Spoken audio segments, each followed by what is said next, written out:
welcome to the Deadly Analysis Podcast. I'm Jim, and I'm joined by Noah, Shayra, and Ben to discuss The Platform. Now, if you're new to our podcast, we feast on good horror films, discussing philosophy, metaphors, and filmmaking, and tonight we have a lot to sink our teeth into. The Platform is a 2019 Spanish film directed by Galder Gaztelu Utia and starring Ivan Massaguet. It centers on Goreng, a man who volunteers to spend 6 months in the Vertical Self-Management Center, otherwise known as The Hole, where once per day, food is lowered on a platform to each of the building's 333 levels.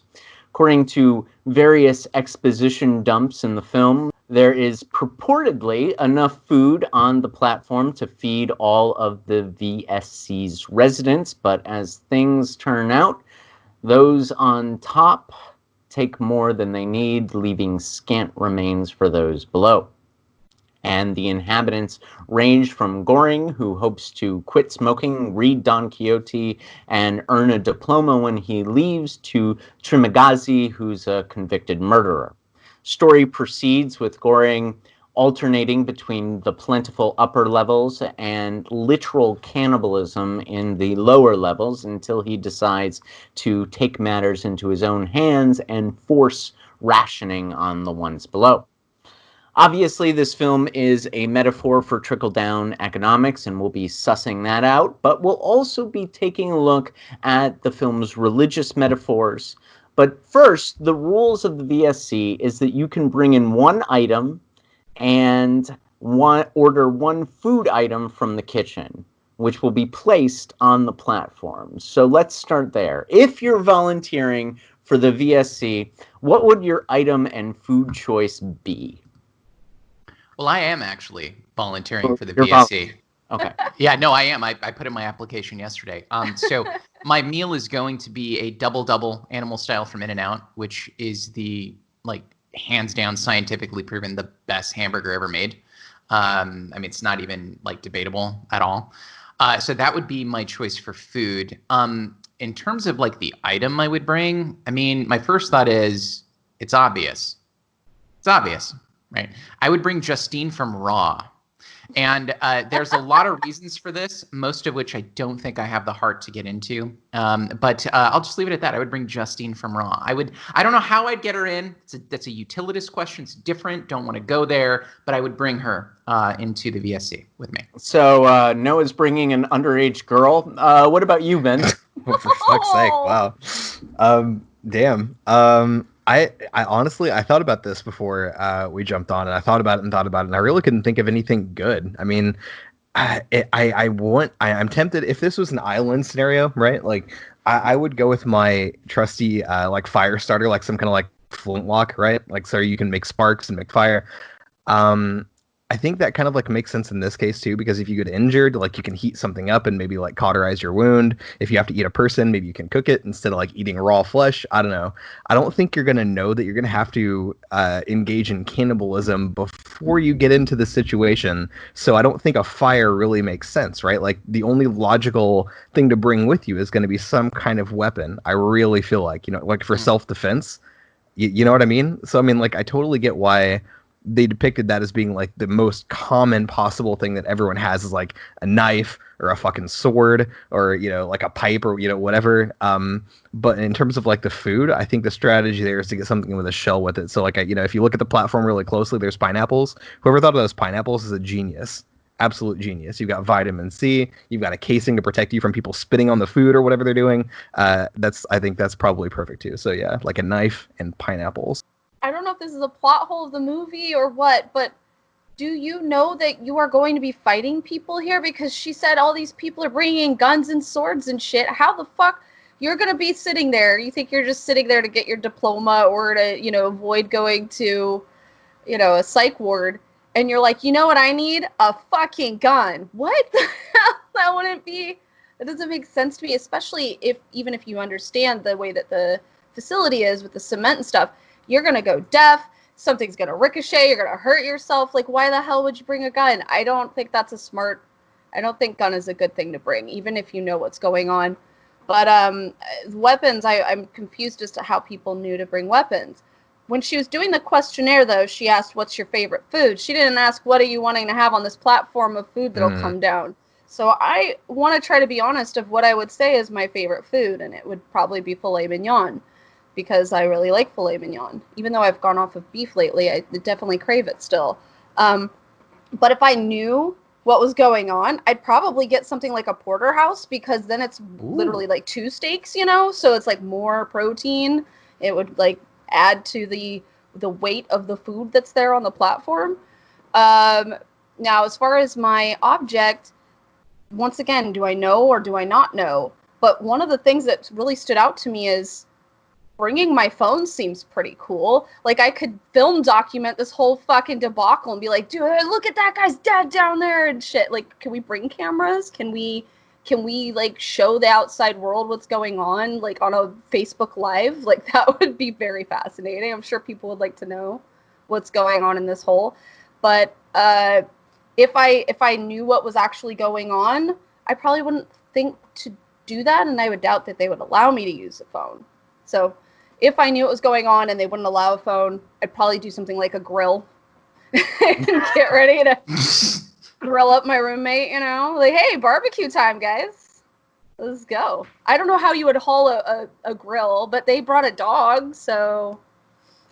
I am convinced that this has to be like a plot hole. Yeah, like the way that you first interpreted this, like you don't know if it's a plot hole, and I think it really is, because it's really confusing what the perception of this place is, or like the actual role it plays in the broader society, like how they decide to send people there, why criminals are going there. Because like if criminals are going there and everyone knows criminals are going there, then you wouldn't volunteer to go there, right? Right. So I mean, is it just a center that, I mean, you know, like, is there a cohesive story? Like, is it some kind of like secret site like where AA, they just send maybe people? instead of going to jail, you can opt in for this, you know, experimental place that's Yeah, like probably they sell it. underground. I don't know. Like, They sell it differently, but like one of the options you have, it's all just the same place. It's like a resort, it's a prison, you know, it's like a mental hospital. Like, really, I mean, like that's, Also, I think like one of my biggest complaints is that we have like no idea what the context is for this to exist in their society and their culture.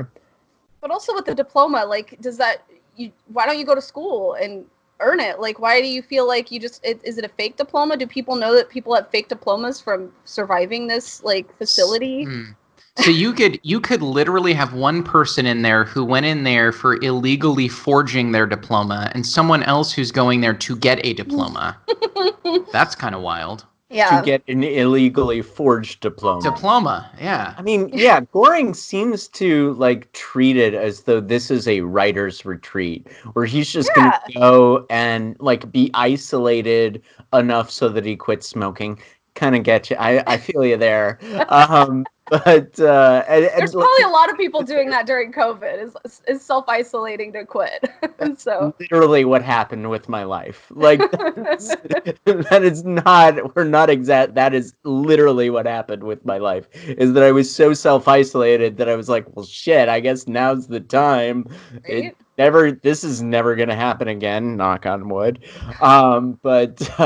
Yeah, so he seems to think of it as, and I agree that this is a plot hole within the film, but he seems to think of it as just this writer's retreat sort of thing, where he's going to go be isolated from people, quit smoking, get to read Don Quixote, and that's going to be the end of you know, and he just does his 6 months and gets a diploma out of it. So I guess that's our closest context clue as to how this VSC works within the larger society. But people are dying left and right here. Like, this is not, the body count of this film has to be incredibly high.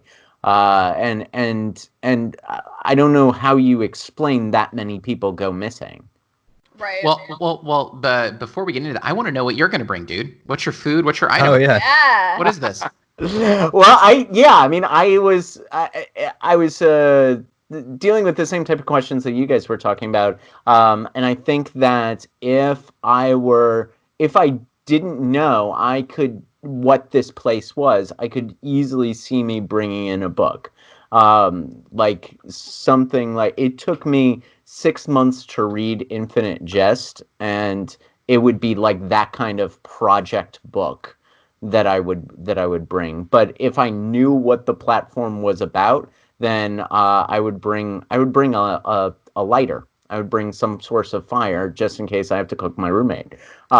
Which is raw flesh. by Can we going not? last, Oh, I wow. have to Interesting. basically steal Ben's idea. Mhm. But yeah, I think something nutrient rich and huge. So I was thinking a New York style loaded with veggies and all kinds of nutrient, like just the absolute supreme New York style pizza, and that would be what I would. So not a marble or a tack. Paperclip. Oh, right, to eat the marble in the Yeah. tank.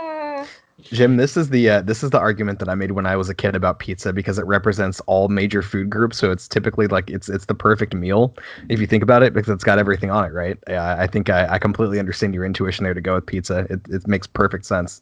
But I really like your idea too, Ben, of like a peelable fruit, like a pineapple or a banana or something like that. So you're not eating the shit Yeah. outside that Right. you're the or nuts like Can peanuts. you because keep it's the parts vitamin of C it too. though? Can you keep parts of it though? Because like if you can keep parts of it, it might be smart to bring like some kind of little garden, like or a pot with soil, so you could like grow the seeds from the fruits you're eating. So like Maybe if you start get growing one your own day, food. if you get one day where the apple actually survives, can you plant it, or will the Or the root? thing heat up or freeze. Like, do seeds Yeah. count as keeping and holding on to the food? Because sometimes they were keeping chunks of plates, and that didn't count against them. This is. I think we're hacking the platform. Oh my We would have God. sampled a lot more ideas had we Yeah. been in this facility. Right. We would. You know what?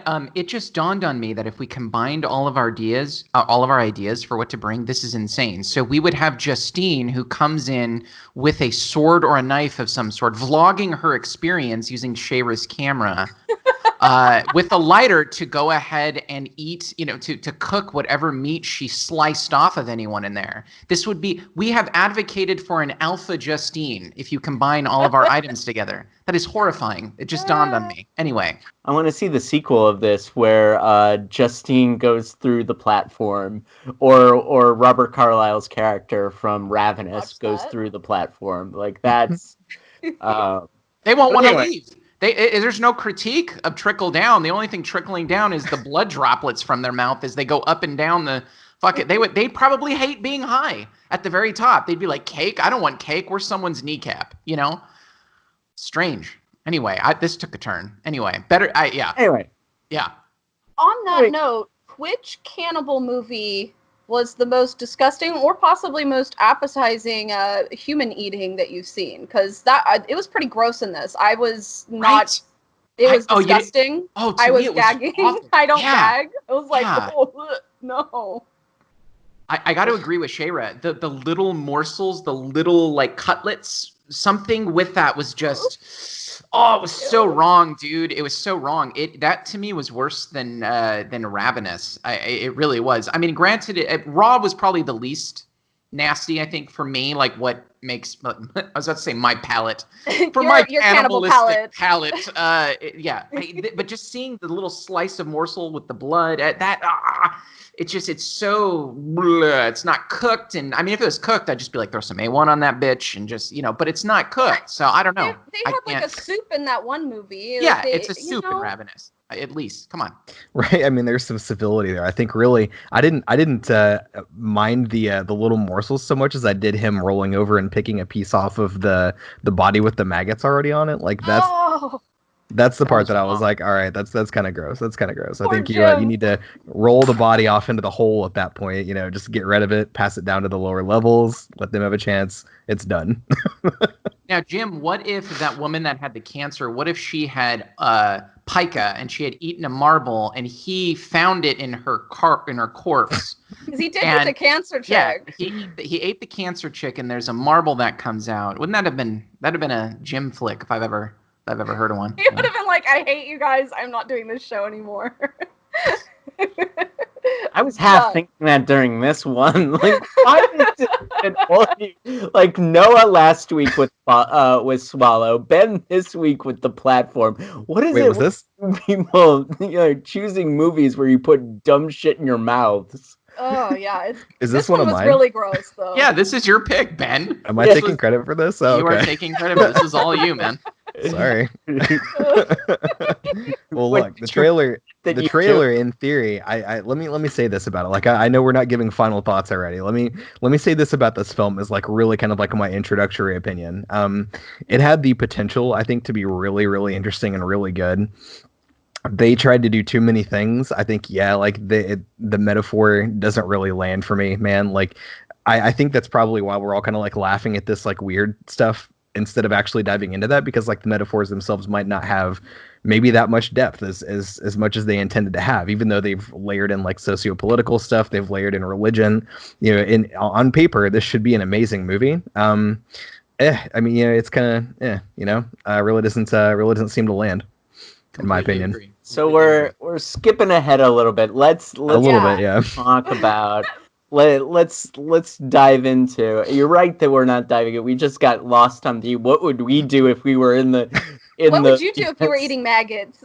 Yeah, we got lost in the fanfic part of. This was of- gross, though. Can we just all agree? This one was actually really gross to me. It was. Like, It was nasty. there was a lot of dead bodies. There was a lot of gross out, and even just the food was just ugh. Like you don't want to eat after it. That's why I needed to eat before I came on the show to talk about this with you guys. So I don't need to eat afterwards.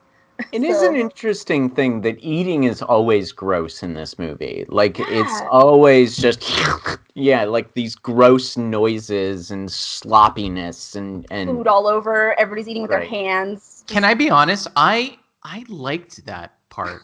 I really did. I think it's effective. Yeah, no. Well, I mean, I think it's effective too, but it made me hungry. Like the first, I forget the fellow's name, but the first man that Goring shares a room with, the old fellow with the knife. Yes. So when he eats, there's a very specific sort of slurping noise, and it's like solid food when he's doing that. It just made me super hungry. Like I wanted chicken. Like I'm serious. I'm dead serious. Didn't bother me at all. So weird. I totally felt hungry watching that. I was like, man, I want some of that cake. I want some of that chicken. I want to jam that in my gullet. Like that didn't bother me. The body eating stuff bothered me. That kind of shit was nasty. But pissing on the food wasn't too appetizing. That kind of ruined it for me too. Shit in the face was a little nasty. But in terms of the food stuff, just if you no pun intended, just the raw eating of the food from the table, the noises that were done, that made me hungry, man. There's been other shows and other movies that kind of like over exaggeration of the noises you make when you consume food that I've seen that in, and it only amplifies my hunger. It doesn't actually take it away or gross me out at all. Like when someone slurps noodles around me, it's like, that makes me hungry. Like it doesn't bother me at all. So I'm dead serious. So I'm probably just a very strange person, but I ate like 2 or 3 different things during this movie. There's awesome. no way you're crazy, because these are very popular videos on YouTube. People watch people eat pickles and special microphones to amplify the crunch. ASMR. You can't be weird. I mean, I'm like, I've never watched it, but I've heard that there's ASMR pickle videos out there somewhere. I don't know. So could we have done a jar of pickles? Can we do a jar of pickles for our pick? I don't know. Did they have any food that was like in a can or in a jar, or did it have to be prepared by these specialty chefs? I don't know. What if you said Taco Bell? Yeah, just like Well, then you A wouldn't whole be Taco able to tell Bell. the difference between when your food's been shit on or not. So. well, with Taco Bell would be the same. So Deadly Analysis brought to you by Taco Bell. When you run out of dog food at 2 o'clock in the morning. oh my gosh. I got your hot sauce right here. Yeah. let's talk about let's get back on track maybe. Let's talk about well, we talked about the cannibalism, we talked about the violence, we talked about this clearly being a horror film, but are there other elements of like existential horror here? Like, is this just a gross out horror film, or is there something deeper going on? Could this be an existential horror film? Yeah, I mean, I would consider. All right, so let me start this way. I would consider this movie largely a survival horror sort of film. Like the goal in this movie is really purely just to stay alive. There's no monsters, there's no haunted houses, there's no slasher that's out for your blood, right? It's simply about being placed in an environment where you're likely not going to survive very long. So in that sense, like this movie had elements of other films, other horror films like Saw to some extent. It actually felt a bit like Open Water to me, although it's a very different sort of movie, but just like where the goal is to just make it to the next day, basically that sort of vibe. Like, you know, take your pick in terms of other horror films that are like that. There's a bunch of them. But in terms of existential horror, I would say the film aimed at trying to convey existential undertones. I don't know how well it did it, about, you know, the anxiety of being present in an environment where the very basis of your survival is essentially the distribution of wealth from those above you. I say wealth, we're talking about food here. But, you know, in the world that Goran, our ethically minded main character, finds himself in, the most valuable thing in that world is food. It's more valuable than your clothes. It's more valuable than, I mean, really even the item you brought with you into the VSC. Everything else is basically accounted for you except for this tray of food that everyone has access to, this platform. So food in this movie is everything because it's the only thing you potentially don't have enough of. And if you don't, you'll die, right? So I think, like, if there is any existential horror elements in this film, it's the idea that your ability to survive is determined by those above you, not by you, by those above you. And that tray of food is not only open to everyone else to take as they will, but there's no mechanisms in place for those other people not to take advantage and to hoard, right? So there's this lack of control element that I think this movie plays with in terms of inciting the fears of the viewer. This is a movie that I think hijacks a person's fear of being unable to be self-sufficient in a world where nobody seems to give a fuck. Let's try to dig into like specifically like what they're actually aiming to. And I appreciate that you look at it like that, Noah, because obviously it has failings, but there is like an interesting thing that it's trying to do, and I think it's fair to at least talk about that a little bit. So if we do take those elements and think about that as being kind of like an existential horror type thing, you know, maybe that's the sort of universe, the realm of the universe that this sort of lives in. I wouldn't even consider that like a loss of control so much as that they're just trying to depict what they see as being the actual state of things. And I think that's what makes it supposed to make it like a little bit scary, aside from the violence making it horror and like that whole debate, is that they're taking a piece of what they see as actual reality and kind of distilling that to make a point. You know, I mean, like that's the whole, I think that's the reason why they use metaphor in films in the first place, is so they can take like an idea and distill it down to like a really easy to understand message that kind of lands and sort of then unfolds in your mind, and you get kind of like the bigger point. So if we look at this, the platform, limited resources. So we're taking this axiom that there's a limited pool of resources. Everyone kind of draws from that limited pool. There are some people that get to draw from that first, and they draw a little bit more or whatever. They have some kind of privilege, I guess, like that's what that's supposed to represent.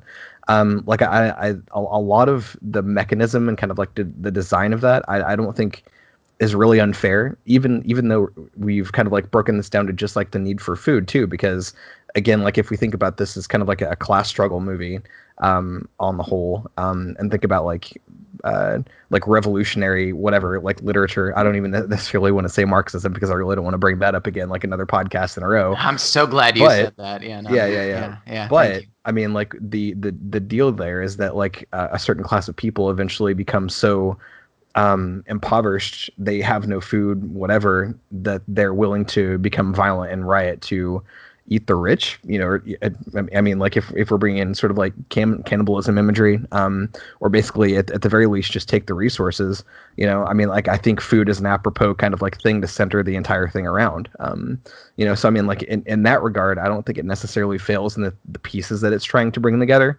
even if the execution is a little bit blunt and definitely a lot heavy-handed. Oh, like yeah. Yeah. I was just going to say, I completely agree with you with that part. I mean, I think that the fact that it uses food is very intelligent, actually. I think it distills it down to, because we could go to money, but then money is a means for what? For other things, right? So I think the fact that it uses I don't want to say a commodity, but that it uses an essential like food as a tool to make its point, that part is fine. Right. I don't have any issue with that part. The issues I have, I think we'll get into a little later, but that part specifically didn't bother me whatsoever. I think it's a very interesting jump into these conversations to use what is at the very bare bones bottom, an essential thing just to make it like for the next few days. You know what I mean? So that part didn't bother me at all. Sure. And like there's even the example of one level whenever our main character and his friend are like riding the platform down to save everybody. There is this guy who has apparently brought in a giant pile of money with him. And so they give that person a ration, and then as they're going down to the next level, you see money raining down on them, right? Like this person is just taking a bunch of cash and is trying to reward them for having a meager amount of food with what must have been intended to be thousands of dollars, right? So again, like it's a very blunt kind of image, but you know what I mean? Like they're trying to make kind of like that point that at the end of the day, the real value kind of comes from this basic essential resource. It's trickle-down economics. Like this is not. This is clearly about a very specific political theory, and that is trickle-down economics. That the wealthy at the top will trickle down that with their great job creating powers, they will trickle down the wealth to the middle class, who will trickle down the wealth to the lower classes and everybody. Like if you want to add to the economic vitality of the system as a whole, you don't need to give it to people directly. You need to give it to the top, and they will inevitably trickle it down to the rest. That's how this theory of economics plays out. That's what sort of the basis behind Reaganomic theory. That is still the basis behind a lot of economic theory that emanates from the right wing. And this film is demonstrating, as we have talked very bluntly, demonstrating that economic principle is faulty. That those at the top will take more than they need. It won't trickle down to those in the poor at the bottom. And it's not that they will eat the rich. That's where I have to differ with you, Ben. It's not that they will eat the rich. It's that the poor will eat each other, and the rich will be fine. And that when the film flips this around and has formerly lower class people become upper class, it's not it's merely demonstrating the fault of the system, the fault of trickle-down economics, because you think that you would be a benevolent rich person, but really you would actually just be as much of a dick as the people who are currently rich. That's right. I think that's the metaphor that's going on here, and potentially, I think that's part of what they're trying to do. And there's like a couple of pieces there that I want to bring up. First off, I trickle down economics, yes, but I want to be clear for just for the sake of posterity that, technically speaking, trickle-down economics isn't an actual like economic theory, so to speak. Obviously, it's just based on some bullshit that Reagan said, and then a bunch of people now think it's like an actual thing because Reagan, I guess. But like if you look at proven and it's I mean, if you look at research from like the International Monetary Fund and so on and so forth, they actually show that those types of policies that sort of fall under that system of thought increase inequality to the point that the inequality eventually suppresses GDP growth, and so it actually has like kind of a negative effect on economy. So it's clearly a bad idea. But I think where that really kind of like fails in terms of this film too is the fact that they do shuffle the positions of the people if their point is to say that the people at, you know, level 0 or level 1 are technically the wealthy now. That there's like kind of a problem with their analogy, and that, you know, they have people, I guess, like switching places every month. Like every 30 days you end up with a new level, and so the people at the top used to be the people at the bottom, and so on and so forth. And so, like, obviously at the very beginning of this movie, the guy that introduces the terminology, obviously, and repeats that over and over again, kind of like has this weird, almost like contradictory way of talking about things. Like he'll talk shit about the people who are below, but then talk shit about the people who are above, talking about them the same way that he's acting to the people below, but he's like always acting like that no matter where he is, right? So it's like it almost seems like they're saying that the bad behavior of the people at the top are just it's generated from them having been at the bottom before, and so like that's what gives them that combative attitude. So like anyway, like I really think that the analogy kind of like fails in what they're trying to do, because again, like the people at the top levels aren't the ones handing out the food, they don't control the resources, but they're trying to be painted as kind of like the upper class, I think, unless all the prisoners are supposed to just represent like the middle class and below, you know? I mean, like, so there's some, like, I think holes in the way that they're trying to depict that. But yeah, just again, like that whole kind of like the point about Reaganomics and trickle down. I just think that like the recycling of positions kind of like really sort of messes with that and doesn't really help that analogy very much. So we were talking about existential horror. For me, yeah, I feel like the idea that, you know, you're kind of dependent on others is part of it, but there were a couple of little nuggets of things that were said that, you know, once again, the wallop on the head is a little over the top, that I think was the actual existential dread you should feel in this film. And it is, here's the circumstances we're in, and they're really, really bad. How do we change that?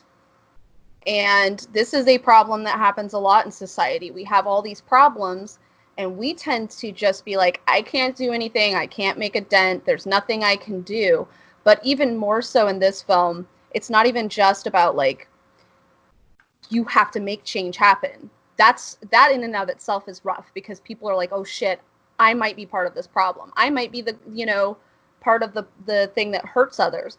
But even worse in this scenario, there are people outside of this. This is possibly an experiment to figure out how they can make you not try to figure out the system, not try to fight back, not try to work together. How can they control us in society and keep us at odds with each other based off of bullshit ideas of where we are at levels? But also, how do they keep us from like wanting to help others because we're so self-involved? And the problem of, ooh, I'm an independent person, I don't need others for this help. And so that's where the whole comes in of you know, I'm going to be brainwashed to not be altruistic, to not be empathetic to my fellow man. And he talks about, like, what if that's what this all is? What if this is just a social experiment to make us this way and to control us on the outside, to make us be this way? And that for me was much more horrifying, because this whole trickle down thing is an illusion. Where the real rich people are the people who are on the complete outside that don't have to deal with this hole at all. That's where the top is. They rigged They're the not game. in the hole. Yeah, they set up the game. And that for me is much more horrifying. It kind of reminded me of the movie Cube, where they're like going from room to room and they're trying to figure out how to get out of this maze and like how to survive it. But like at the end of the day, the main horror is, who are these fuckers in charge of this shit, and why are they doing this sick shit, you know?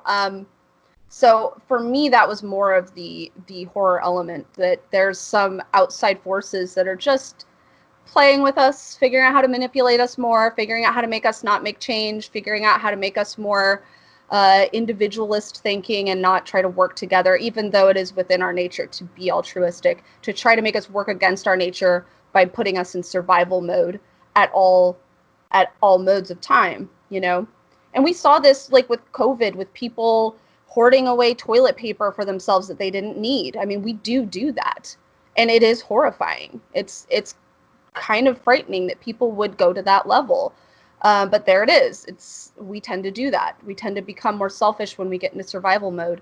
So how do they keep us in survival mode at all times to control us? This is a film about like who we are fundamentally deep down. Are we empathetic or are we individualistic, right? And with regard to sort of the trickle-down aspect, I mean, obviously this film very heavy-handedly, almost to a fault, indicts this sort of trickle-down system for relying on that human nature, to sort of humanely and ethically distribute wealth, or in this case, food, right? After all, the film tells us, although I think we find out that this is false later, that if people only ate what they needed, everyone would have enough food and effectively nobody would die, right?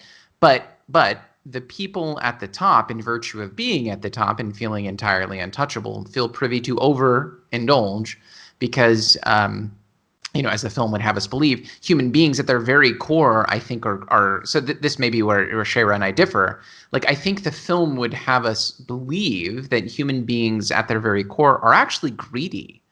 And if left unchecked, simply allow the less fortunate to die. And it's so insidious an issue that even appeals to religion play little role in actually changing sort of core human behavior. I mean, it's ironic that in our country, on the topic of the pandemic, those that are in favor of trickle-down theories, largely, right-leaning religious conservatives, tend to be the people who are in favor of that sort of I won't call it an economic philosophy, now that Ben has said what he said, but that they're in favor of that sort of idea, And so when the character Baharat, I'm probably butchering his name, appeals, to the people in the next level up, if you remember that part with the rope, he appeals to their faith in God. He's quite literally shit out of luck, if you don't mind the pun. So it's as if the film wants us to know that, like, even looking up and appealing to fundamental things, like appealing to God and a shared faith, are not enough even then to simply stop people from being greedy. This is a film about human nature, and I that part I feel like I kind of get. It's one of the strengths of this movie, is showing you the ugly of what it means to be a human in light of resources. And that part of the movie I kind of dug. I mean, I don't like the concept. I think it's a very sad, pessimistic sort of thing, but I also happen to think it's one of the more accurate depictions of humanity in this movie. Oh, just to clear up, I'm not saying that humanity doesn't have greed within them. I just want to make sure I explain this well. We are a species that we need each other to survive, and to the way that we manage to have such a high population is being able to work together to bring big resources of foods or to transport things. So we actually work really well when we work together. When we are in survival mode and at odds with one another, that's when we all tend to die. And I think that's what they were purposely trying to do to the people in this facility, is keep them in that mode where they are greedy, where they do kill, where they do eat each other, to keep them controllable. Because if we work together, we're a lot stronger and we can do a lot more. And they tried to talk about dialogue a lot, right? If we just have you can't dialogue with people in survival mode because they're just trying to survive. And I mean, that may be something that we could argue isn't true, but I think was something the movie was trying to communicate. Yeah, I mean, what was going on there specifically? I mean, the message seemed to be that the only way that you're going to instigate change is through violence. Yeah. Right. But they were trying to make trickle-down economics work with violence, but it only worked because they were being violent. So is that supposed to be support of a large state that sort of regulates the market? Or are they saying that you can only reason with the lower classes by being hitting violent with them and head. coercing them? Yeah, what the hell is going on with that? And let's suss this out for the viewers too. It's Goring and Baharat's violence are the things that succeed in rationing. That actually gets people to ration out their food. They club people over the head if they take more than their share. And Imagiri tries to, and if I'm mispronouncing the Spanish names, I really apologize. They're actually Malay names. I don't know why, but all the names are Malay. So. Well, then I apologize to both. Anyway, but the point is that her negotiation fails, but their violence succeeds, and so it does imply that human beings respond to violence, or Goring threatens to shit on the platform every day if they don't ration out their food, and that also achieves results as well. So yeah, I mean, to your point, Ben, the question is the film saying that the only way trickle-down economics can work is through violence? But even then, trickle-down economics doesn't work through violence. And even then, there's not enough resources to go around anyway. Like, even though scarcity, yeah, right, exactly. Yeah. Exactly. And so everybody ordered a meal, and some of them are dying. And like some of that stuff, like someone ordered like a 6-tier fucking cake every day or whatever that giant cake was. Like, that was the most appetizing part of it to me. It was so fucking good. That was a really smart move on that person's part who got that cake, because that probably fed a lot of people. But like I do wonder, did they ever factor in how much food would be on a spread like that? If you have 666 people in the facility, and they each ordered a food, there's 666 food items on the table, you know? Seems like that would be plenty of food to go around. I don't even know how you'd eat that much.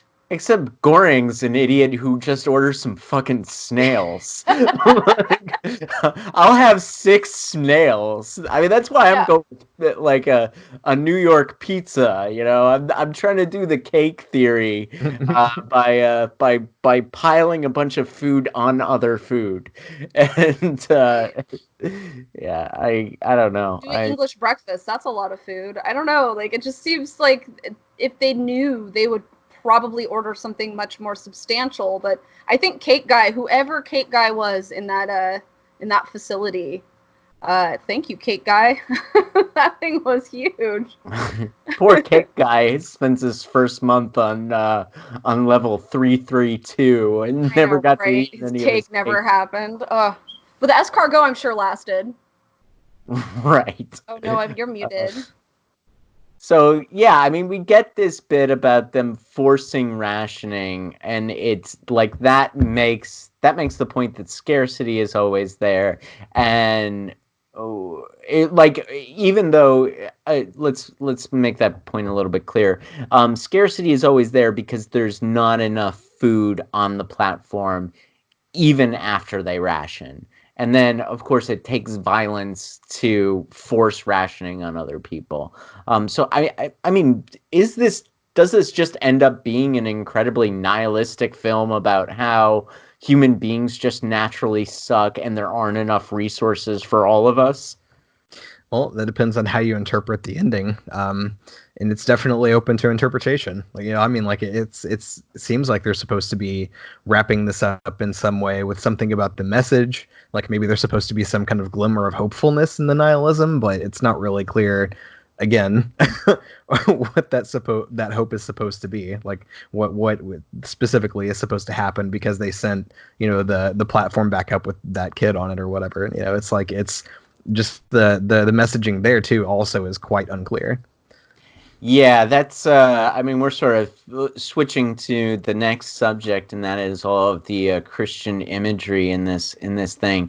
And that, you know, I ask a lot of questions that are just sort of discussion starters that, you know, I kind of have my own answers to, but this one I don't have an answer to. Like, what the fuck is it with the kid? Like, why is the child the message, and what do they really hope to accomplish?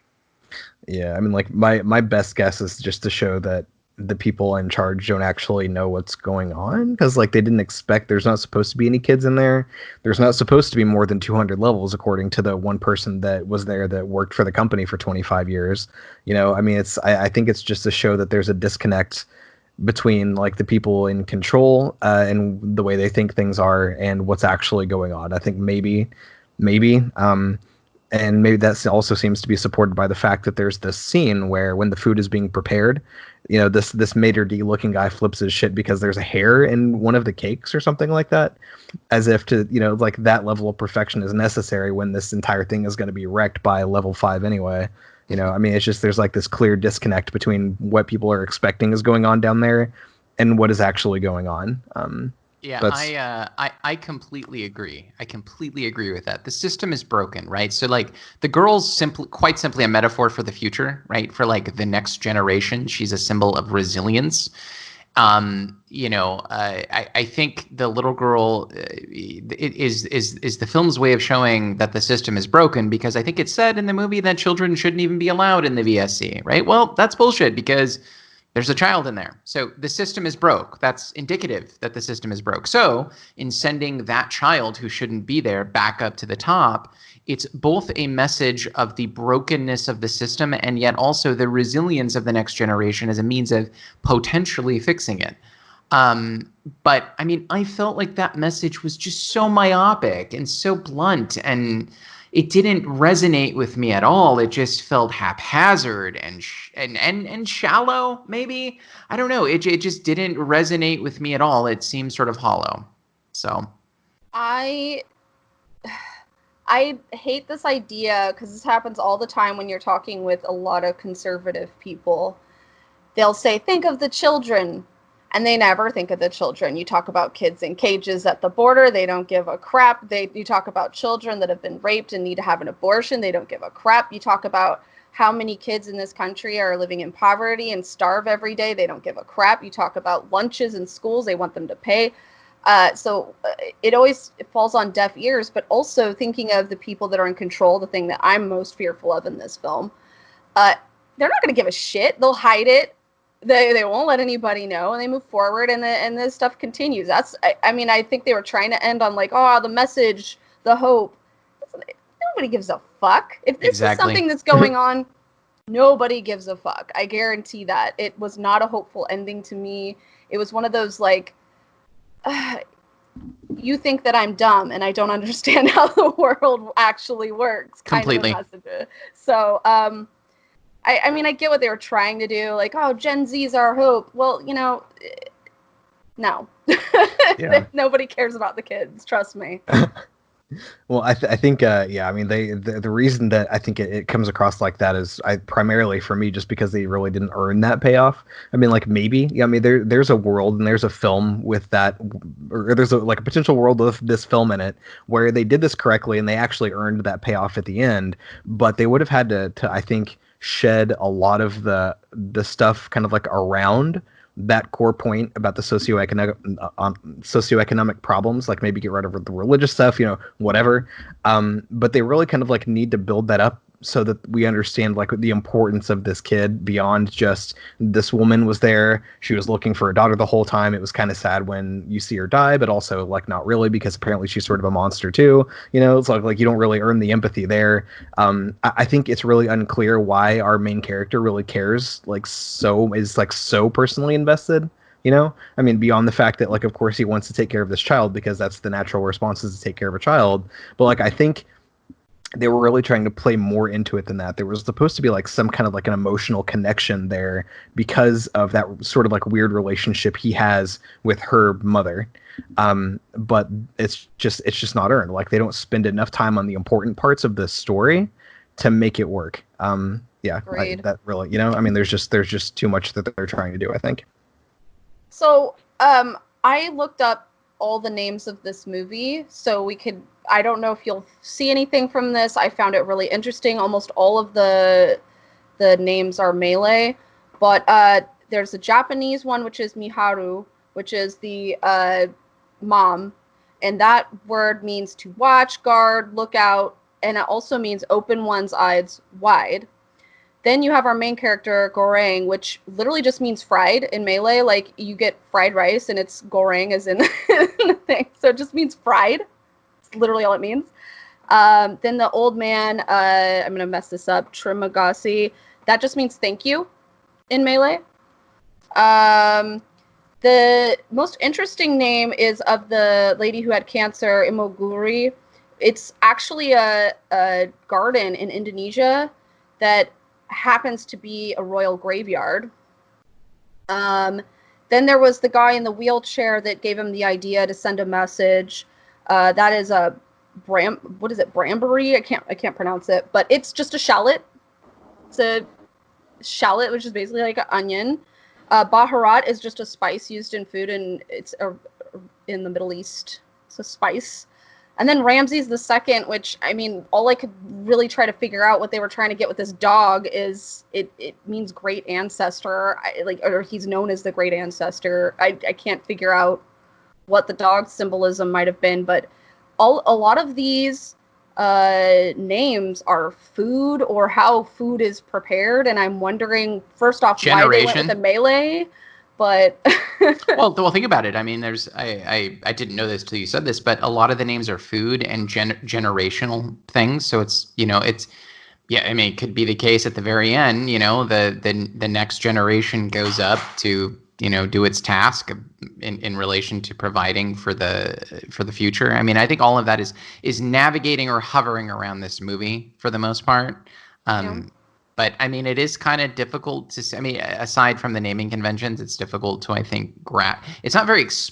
I mean, there are certain elements of this movie that are over explicit that are just very obvious, and then others where you're like, what's going on here? I want to sit down with you and talk to you. Yeah, little. So there's a sense in which I think the writing was a little sloppy in that sense. It's not well tailored. So we could contrast this with a movie like Parasite. I feel like for the last 2 weeks, we've been doing that. But this one is also a similar kind of theme and message. So I think it's fair. Sure, and it's a very. It's almost like a Burger King version of Parasite. It's a very heavy-handed, fast food-esque version of it. You know what I mean? I mean, it gets the point across, but like you kind of have a stomachache afterwards. I heard someone call it vertical Snowpiercer, and I was laughing my ass off. That's awesome. I don't know. It's weird. There's weirdnesses. Like you were talking about the writers. The writers are in the film. Do you guys want to guess who the writers were in the film? Were they the people shitting on the people on level 5? No. No? Oh, okay. Who are they? They were the two guys in the kiddie pool. That were swimming in the kiddie pool. Which that's awesome. So let me get this straight. No. I just want to play this out. I am writing a movie with my co-writer, and we're like, hey, dude, we should totally make sure that we have a part in this movie. Yeah, dude, absolutely. All right. What should we do? I got it. How about we be 2 naked guys in a kiddie pool? Of course, genius. Let's put it down. Like how? Oh man, at least this was a weird movie. Right. No. Hold on. Lady in the Water is a weird movie. M. Night Shyamalan deciding to be in his own, like, to be the hero of his own film. That's weird. This is like saying that the writers are like, no, I get it. We don't take this seriously either. Like that's what's going on here. It's like they're like, we know. We know we're silly. Let's talk about the all the Jesus shit in this movie, because there's a lot of Jesus shit. First of all, Goreng is referred to as the Messiah. You talked about how his name actually means to fry. Well, he's in the pit, which has 33 levels and 666 people. We cultivate a very smart audience. I don't have to talk about what that means. He carries Don Quixote, which has a little bit of Christian overtones. It's about a knight errant who's trying to do his duty. We get, but sorry. I just thought of the shit scene again when you said duty. He does his duty. I literally hit my G on duty just for that reason. It doesn't matter. My brain still did it. No, I'm laughing about the fact that Jim just explicitly called out that we cultivate a very intelligent audience. And I had to make up. And then we're like, no, we cultivate an intelligent audience. Well, there's where we got our dislikes, folks. Right there. Thanks, Matt. He sacrifices himself for the community. All of these things, like this is all. So the question is, shall we discuss, does Goring work as a Jesus figure? And then what does Goring being Jesus mean for the economic points of the movie? Discuss. Yeah, I mean, Goring is definitely a messiah figure in this film, or portrayed as one, in the fact that he aims to sacrifice himself in order to break this larger system, right? And so here's an interesting twist that I want to throw at you, right? So this is contrasted with Bharat, who is more, what I would argue, like a prophet, right? So Bharat cries out, yells out like a madman in the desert, right? He tries to fix this thing by climbing, ascending, being loud, right? And so very John the Baptist-esque sort of thing. Goring, however, ascends by lowering, going down, descending himself to the deepest depths and by giving his life freely, right, at the very end. So he has the opportunity to go back up to the top at the very end of this movie and save himself on the platform, but he chooses not to do that, right, because it would sully the message. And so there is so it was interesting to me in this movie is it's very obvious that Goring has a messianic metaphor in this, but what was interesting to me is sort of the deep contrast between Goring and Bharat and this sort of prophet messiah sort of relationship between the two, which I thought was kind of cool. So I'll just leave it at that. I mean, he's obviously meant to be a messiah in this movie, but I felt like I think Bharat, his part in this movie seemed to be the part that I questioned in terms of that apparatus.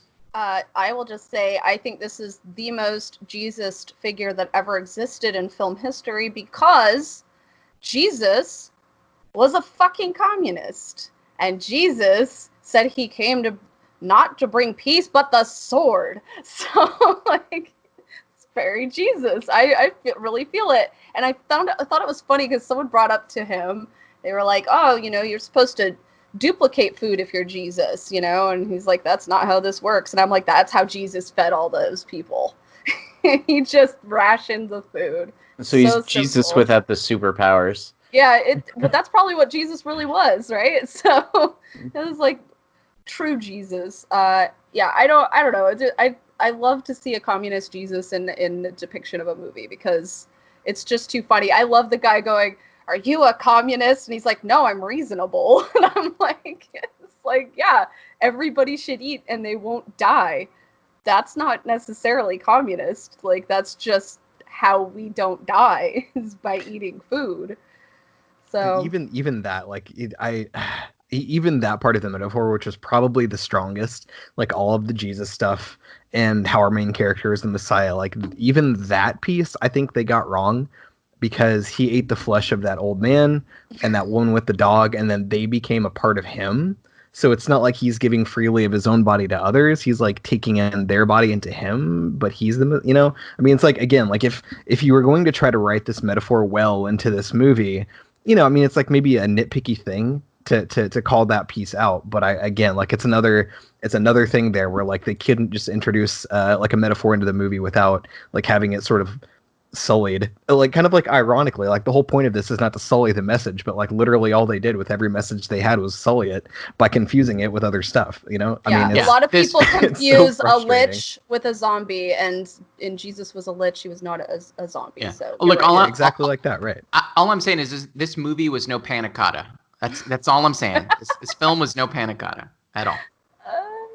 Well, it is. Yeah, I mean, you are talking about the how cannibalism is depicted in this film, and in this film it's you eat the flesh of another and they haunt you, and it's not like Ravenous where you eat the flesh of another and then you get superpowers, or it's not like a Catholic transubstantiation thing where you eat the flesh of Jesus and then you're closer to God. This is, you eat the flesh of another and you are damned because of it. And that's, I think that's the way it's portraying cannibalism. Did you guys get the same thing there? Or? Totally. And what was interesting about this was that Goran,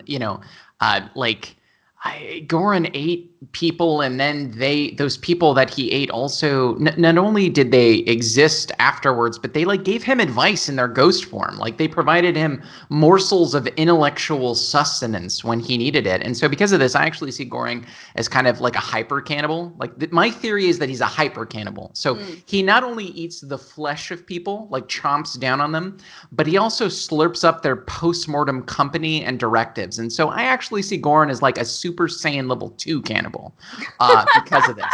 I mean, he eats their flesh, morsels, sucks it down, and then they appear. And then he's like, what else can I get from you, bitch? And he takes their advice. He's just a slurper. Super Saiyan level 2 cannibal, this guy. What do you think about? I mean, wouldn't it be more like the Highlander though? It's like where you're absorbing their spirit. I mean, it's because like what you're really seeing is like what you're really seeing produced is kind of like a force ghost, right? So it's like it's sort of like their essence afterwards, but it lives within him. So it's kind of like he's absorbing their power and their soul, and he becomes like the one, you know.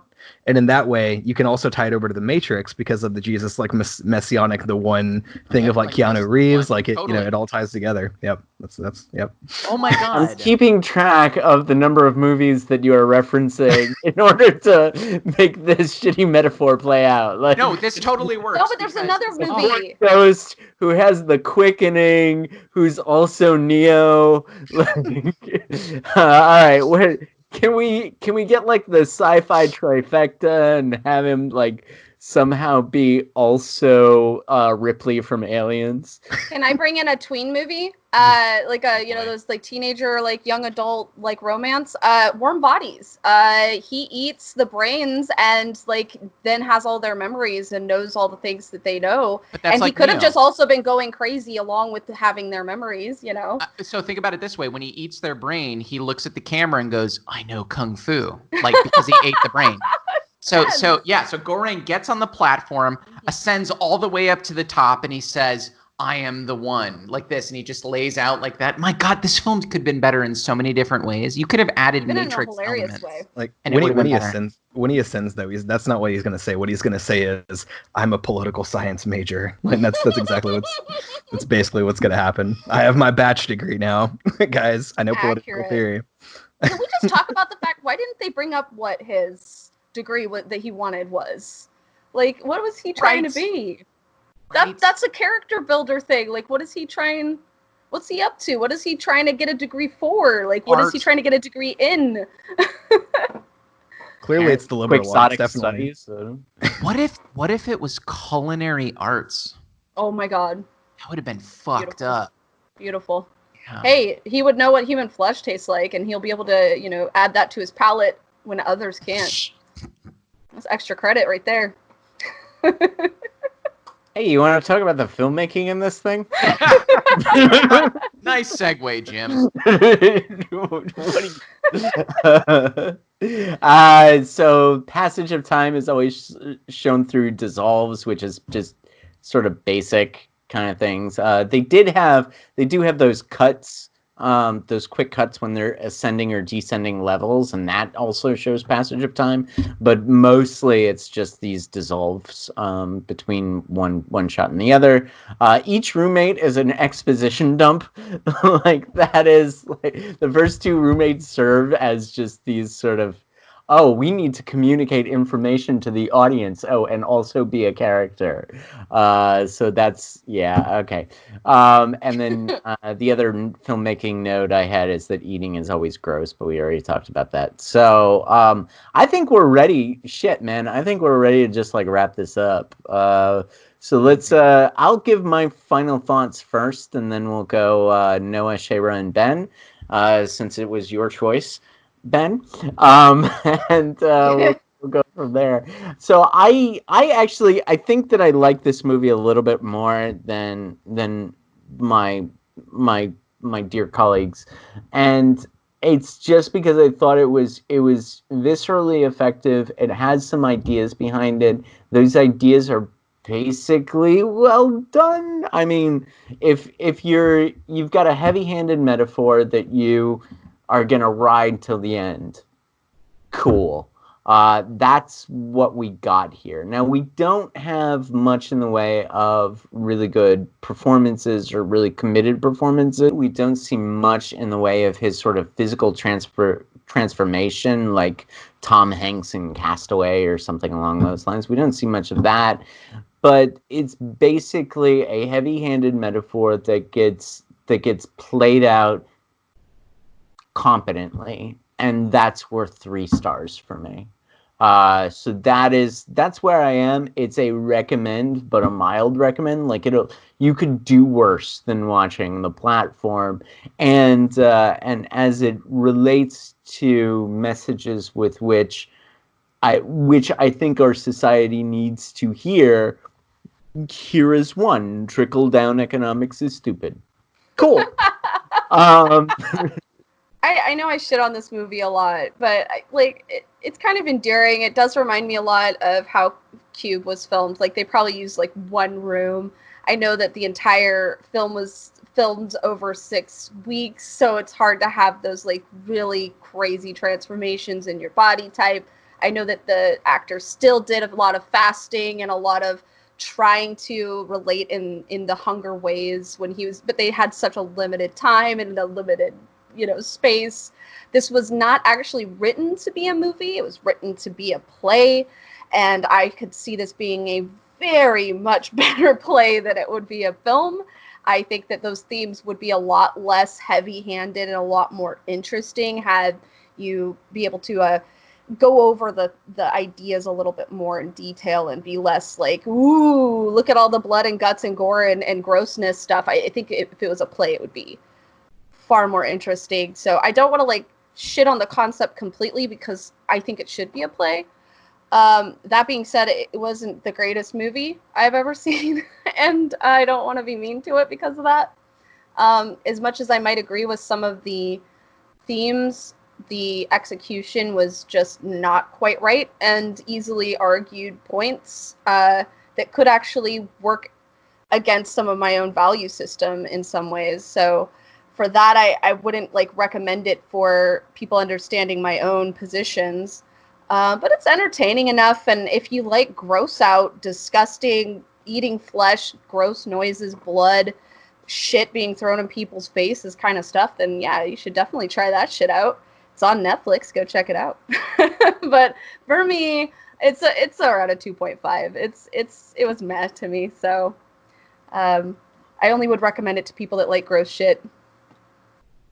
That's what I like about you guys. Even though this movie, I think the ethics of it sort of agree or align with maybe a lot of us, we understand that there were a lot of problems with this movie, the filmmaking aspects of it, the way it tried to give that message to people. And so we lower our score because of it. And I completely agree. I mean, I initially thought that this movie was going to be a kind of rendition of The Tragedy of Commons. Do you guys know what The Tragedy of Commons is? Okay. Yeah. So Jim does. So it's basically like a scenario where you have this shared resource system, right, that has individual users acting independently according to their own self-interest and essentially behaving contrary to the common good of the users by depleting and spoiling the shared resource, in this case, in this movie, food, through their collective actions, right? And so I thought that's pretty much what this movie was going to be.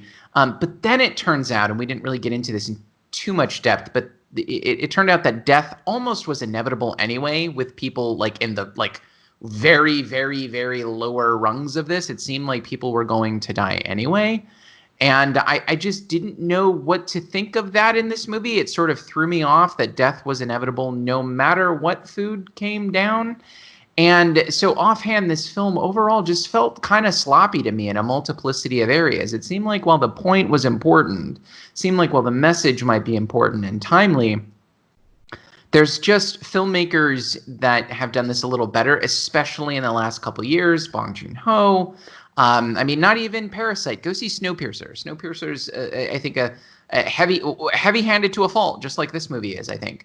But I think it does a better job of trying to get the point across in terms of class battle, class structure, and in terms of resource allocation.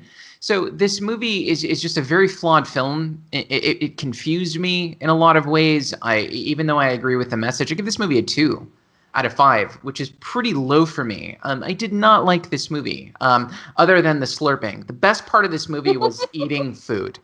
The people who eat food in this movie, it kept raising my score. The more slurping I heard, the more score, it just kept going up. And then when that lady dropped her deuce onto his face, I was like, God, it's almost a 5. But then I had to calm myself and say, no, let's be honest, and go back down. So anyway, I would get, at the end of the day, if I'm being honest, I give this a 2 out of 5. All right, and then for me, yeah, I mean, like I've already said that, like I clearly was a little bit disappointed. I think there was a lot of potential for this film. I mean, I really think still after watching it, like if you would have had a better director, maybe I'll defend that too. But if it had a better director, I think it really could have been like The Machinist plus Parasite, but with like a happy ending. And I literally say that specifically because like our main character, my boy looks exactly like Christian Bale. Like he really, really close. And he could have pulled off like the crazy skinny look. He could have done an interesting physical transformation. Like I mean, if you had done this right, there's no reason why this couldn't have been like a Netflix Oscar-worthy movie if they had a better director. And like the reason specifically I keep saying that is because what seems to be the problem in this is a lack of focus. Obviously they had writers that had a lot of really good ideas, but we didn't have someone in charge seemingly that knew how to filter those and put them together in a way that told like a really powerful story.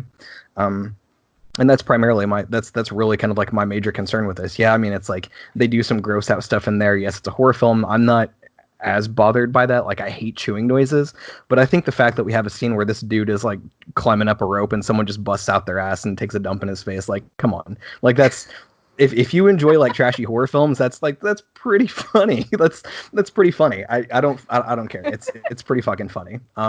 So yeah, I mean, like I also am probably gonna give this a 3, right along the same lines as Jim, because it's kind of meh. But I would give it a lower score if I didn't have so much, I think, like hope or like want in me for what it could have been. But I think that's pretty much where I am. It's like it could have been a really cool story. It's the kind of movie that you want to see. It just wasn't everything that it could have been. Well, there you have it. We get a 2, a 2.5, and 2 3s for the platform. Until next time, what are we doing next time? We are doing Spore Loose next time, and I'm sure we're gonna have Yay! a little bit more positive things to say about Spore Loose. That will be releasing on August 30th, so be sure to check that out. And we will be back. Be sure to like, share, and subscribe, and we'll see you on August 30th for Spore Loose.